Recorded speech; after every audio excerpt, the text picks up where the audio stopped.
Malaysian bonds have outperformed Malaysian equities in 2019. Will we see the same in 2020? What were the key issues plaguing investors last year? Will we see brighter days ahead? Hello, I'm Doreen Choo from Eastspring Investments, and this is our market outlook for 2020. So what is the story for 2020? The story rests on three key questions. Will there be a trade deal? Will global growth stabilize and set the stage for a cyclical recovery? Or will the US finally enter recession in 2020?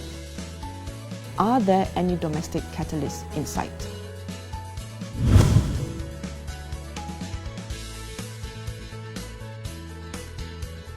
The domestic concerns center around policies and politics. Investors seek more clarity in regulatory changes and policies in various sectors. Moreover, there are lingering concerns over the government's leadership transition.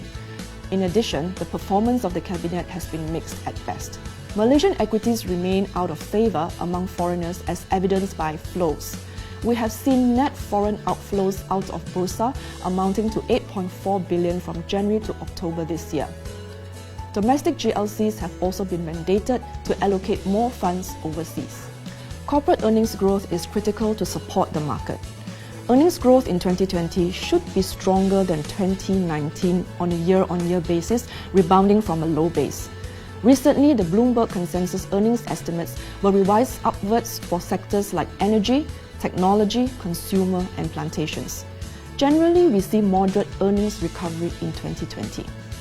In addition, Malaysia is stepping into its third year of reset in 2020. Therefore, investors are expecting the government to deliver on policy reforms and a stronger pro-growth narrative. So how do we navigate the global and domestic cross-currents?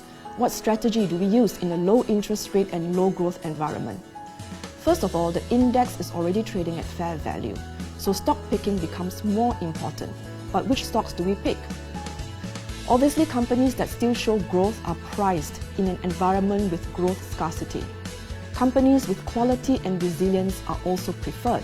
The correction in 2019 has also thrown up some interesting value, especially in the large cap space. Companies with returned cash, i.e. dividend yielders, will be increasingly powerful as a theme, as many investors seek defensive assets providing reasonable yield in the midst of more rate cuts. Dividend yielders are especially attractive when cash and bond yields go below dividend yield. Post a strong rally in domestic fixed income in 2019, the risk-reward for Malaysian bonds is less attractive than Malaysian equities for this year. But we believe that the domestic bond market will still stay supported in an easy monetary policy environment. Interest carry is still attractive compared to countries with negative interest rates.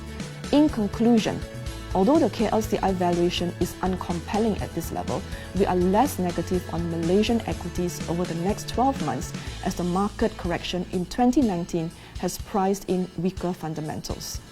If there is a cyclical recovery, 2020 could also be a year of portfolio reallocation into emerging markets including the Asia-Pac region.